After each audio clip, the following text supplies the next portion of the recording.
কবরে, মিনহাজ ভাই কবরে, খুনি কেন বাহিরে? খুনির ভাইয়ের খুনির খেলা কেন বাহিরে ঘুরছে?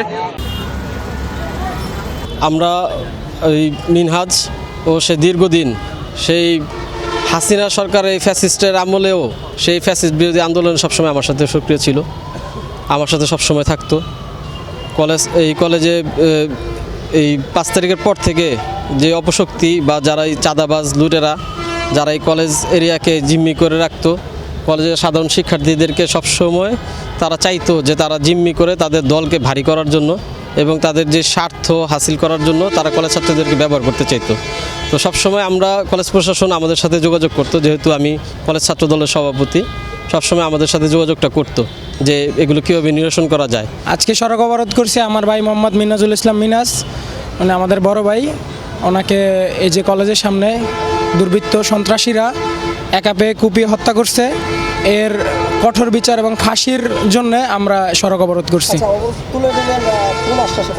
তুলে নিচ্ছে আমরা প্রশাসন থেকে আসছে, সর্বোচ্চ পর্যায় থেকে আসার পরে ওনারা আমাদের সবাইকে বলছে যে মানে 72 ঘন্টার মধ্যে এটার যে কোনো একটা অনেক গুরুত্বপূর্ণ একটা করবে, সমাধান করবে বা সন্ত্রাসীদের ধরবে। ঘটনাটা হইতেছে আমাদের ছোট ভাইদের সাক্ষানের জন্য আমরা বাসটিতে কলেজের ভিতরে আসছিলাম। আমাদের নিজস্ব আমরা ন্যায্য বাজারের কাজ করছিলাম।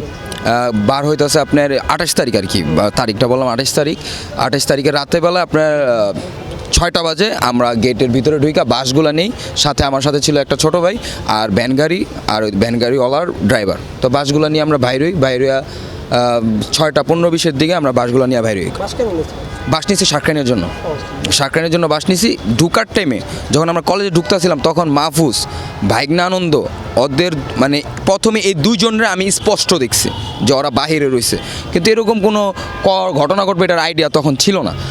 দেন বাইর হওয়ার টাইমে তখন বাসগুলো আমরা দেখতেছিলাম কোন কোন সাইজের বাস নিচে কথা বলতেছি।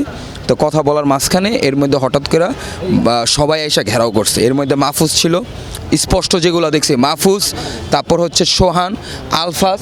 এখানে যারা শিক্ষার্থী আছেন তারা এখানকার যে সাবেক ছাত্র মিনহাজ হত্যাকাণ্ডের প্রতিবাদে রাস্তা ব্যারিকেড দিয়েছিল। আমরা আগেও বলেছি যে প্রত্যেকটা হত্যাকাণ্ডই সরকার সবচেয়ে গুরুত্ব দিয়ে দেখে, আমরা পুলিশ সর্বোচ্চ গুরুত্ব দিয়ে তদন্ত করছি।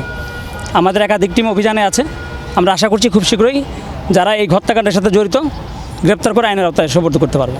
শিক্ষার্থীদের আপনারা আশ্বস্ত করেছেন 72 ঘন্টার ভিতরে আপনারা আইন মেনে এই যে তারা যে আজকে মহাসড়ক অবরোধ করলো এবং এরা এত বিক্ষুব্ধ হয়ে উঠলো কেন? আপনাদের পুলিশের কোনো তৎপরতায় কোনো ছিল, মানে ব্যত্যয় ছিল? আমরা শুরুতেই বলেছি প্রত্যেকটা ঘটনাকে আমরা সর্বাধিক গুরুত্ব দিয়ে আমরা তদন্ত করে থাকি।